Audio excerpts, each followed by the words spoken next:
জনজাতি মহাসংঘ অসমৰ ডিমুৰা জিলা সমিতিৰ উদ্যোগত আৰু ডিমুৰীয়া অঞ্চলৰ জনজাতি সংগঠনবিলাকৰ আহ্বানত অনুষ্ঠিত হোৱা আজিৰ প্ৰতিবাদী সভা এখনত আমি উপস্থিত থাকোঁ আৰু এই সভাৰ উদ্দেশ্য আছিল যে অসম চৰকাৰে ইতিমধ্যে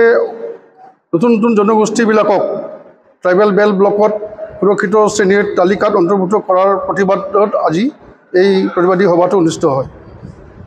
আৰু সভাত আমি কেইটামান কথা আমি সিদ্ধান্ত হিচাপে লৈছোঁ।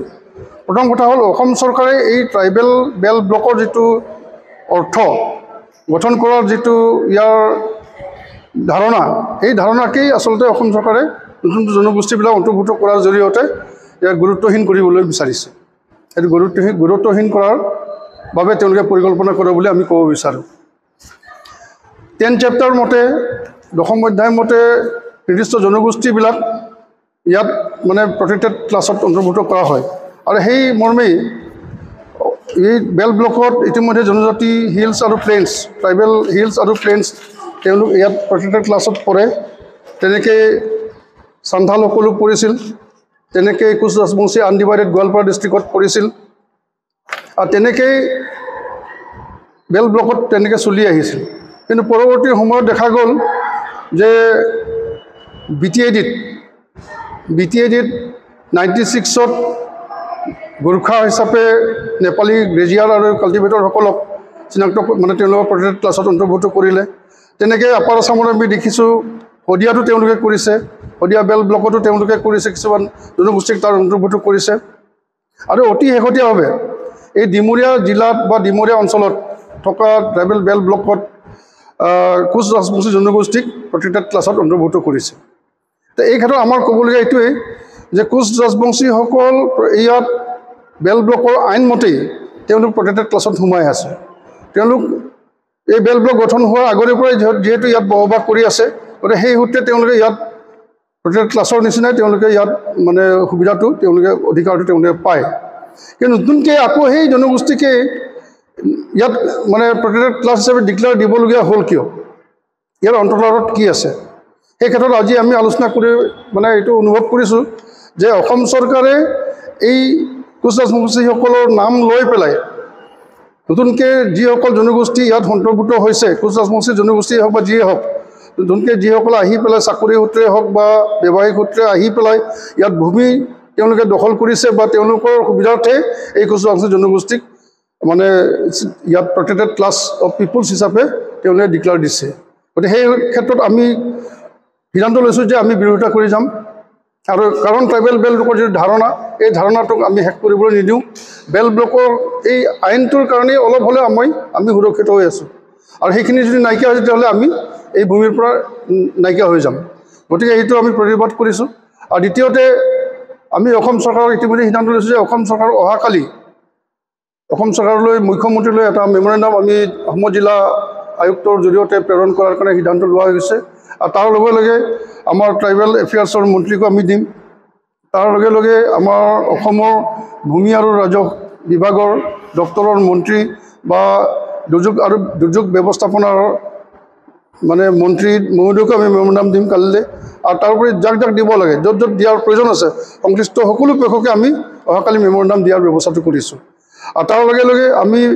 এই এপ্ৰিল মাহত সকলো আমাৰ জনজাতি গাঁওবিলাকত এটা সজাগতা সভা অনুষ্ঠিত কৰাৰ কাৰণে আমি সিদ্ধান্ত লৈছোঁ।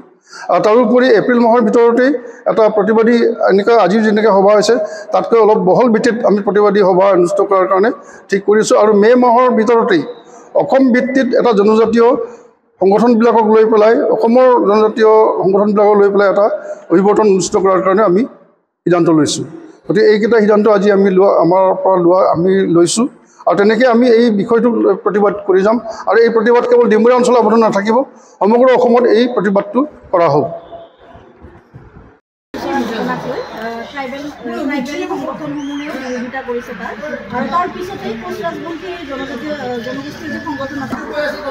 এই মুহূৰ্তত এটা কথাই স্পষ্ট যে চৰকাৰে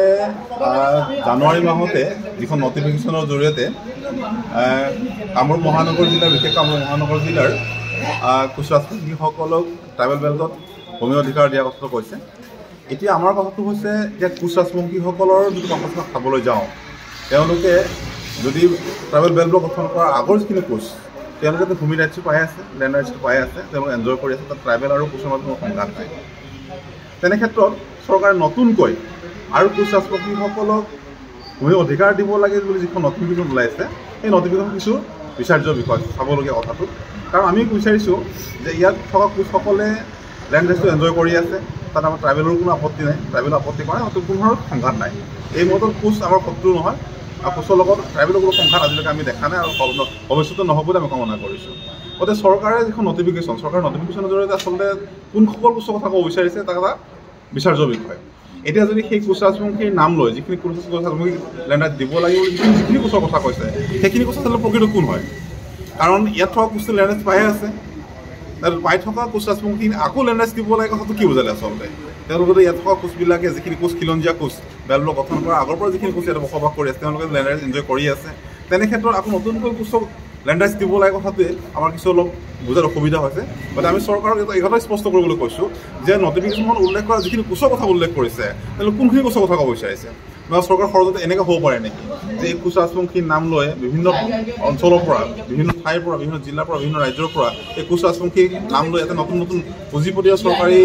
ষড়যন্ত্ৰৰ যোগেদি ট্ৰাইবেল বেল্টৰ মাটি তেওঁলোকে অধিগ্ৰহণ কৰাৰ চিন্তা কৰিছে নেকি এই ধৰণৰ শংকা আমাৰ মাজত উপস্থিত আছে অৱশ্যে তাৰ কাৰণে ট্ৰাইবেল সংগঠনবিলাকে যিহেতু বেল্ট ব্লকৰ প্ৰতি ভাবুকি আহিব বুলি শংকা কৰিছে তেনে ক্ষেত্ৰত ট্ৰাইবেল সংগঠনবিলাক প্ৰতিক্ৰিয়াটো স্বাভাৱিক কথা তেনে ক্ষেত্ৰত আমি ট্ৰাইবেল সংগঠন হিচাপে বা মই ডিমৰীয়া নাগৰিক সমিতিৰ সভাপতি হিচাপে যে ট্ৰাইবেল ল'ৰা হিচাপে মই এটা কথা ক'ব বিচাৰিছোঁ যে ইয়াত থকা কোচৰ শংকিত হোৱাৰ কোনো কথা নাই আমি সমিলমিলভাৱে ইয়াত থকা কোচ আৰু ট্ৰাইবেল বিলাক একেলগে আচলতে এই গোটেই নটিফিকেশ্যনখন সম্পৰ্কত এটা পৰ্যালোচনা কৰিব লাগে তাৰ কাৰণে কোচ সংগঠন আৰু ট্ৰাইবেল সংগঠনৰ মাজত এটা উমৈহতীয়া মঞ্চ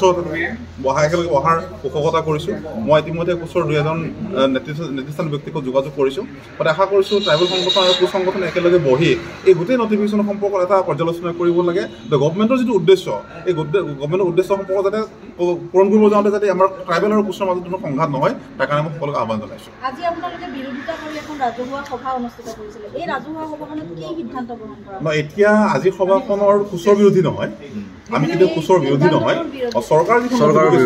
চৰকাৰৰ নটিফিকেশ্যনৰ বিৰোধী আচলতে আমি সেইকাৰণে চৰকাৰৰ তাতে দাবী উত্থাপন কৰিছোঁ এই নটিফিকেশ্যনৰ জৰিয়তে আচলতে কোনখনক কোচৰ কথা ক'ব বিচাৰিছে কোনসকল কোচৰ কথা ক'ব বিচাৰিছে কাৰণ কোচেতো লেণ্ড ৰাইট এনজয় কৰি আছে ইয়াতে লেণ্ড ৰাইট এনজয় কৰি থকাৰ পিছত আৰু ভূমি অধিকাৰ দিব লাগে কথাটো তাতে কি বুজাব বিচাৰিছে সেইকাৰণে চৰকাৰ এই যে নটিফিকেশ্যন আচলতে কি ক'ব বিচাৰিছে স্পষ্ট কৰিবৰ কাৰণে আমি চৰকাৰৰ দাবী উত্থাপন কৰিছোঁ আৰু যাতে মই কোচ ৰাজবংশী সকলো সংগঠনকে এটা আহ্বান কৰিছোঁ আপোনালোকে বিভ্ৰান্ত হ'ব নালাগে পেনিক হ'ব নালাগে আমি ডিমৰীয়াবাসী হিচাপে কোচ কলিতা ট্ৰাইবেল সকলো একেলগে মিলিজুলি বসবাস কৰি আছোঁ আমাৰ যিটো সাধাৰণপক্ষীয় সমন্বয় সম্পৰ্ক এইটো বিঘ্নিত হ'ব দিব নালাগে চৰকাৰী ষড়যন্ত্ৰ যাতে আমাৰ সাধাৰণপক্ষীয় সম্পৰ্কটো বিচ্ছিন্ন নহয় তাৰ কাৰণে সকলোকে আহ্বান জনাইছোঁ মই ট্ৰাইবেল সংগঠনবিলাকক কৈছোঁ যাতে সোনকালে কোচ ৰাজবংশী সংগঠনবিলাকৰ লগত একেলগে বহিব লাগে বহি একেলগে এটা সমিলমিলভাৱে এটা সিদ্ধান্তলৈ যাব লাগে আমাৰ যিটো সিদ্ধান্ত হ'ব কোচ সংগঠন ট্ৰাইবেল সংগঠনৰ যিটো সিদ্ধান্ত সেই সংগঠন আমি চৰকাৰক জনাম যে আমি কোনখিনি কোচ আমি একচেপ্ট কৰিব পাৰোঁ কোনখিনি নোৱাৰোঁ বা কোনখিনি ট্ৰাইবেলে কেনেকৈ থাকিব নাথাকিব আমি ডিমৰীয়াবাসী আমি ডিচাইড কৰিম ইয়াত থকা কোচ কলিতা ট্ৰাইবেল সকলোৱে একেলগে ডিচিশ্যন লৈ আমি ডিমৰীয়াখন সৰ্বাংগ সুন্দৰ কৰিবৰ কাৰণে আমি সকলো আহ্বান জনাইছোঁ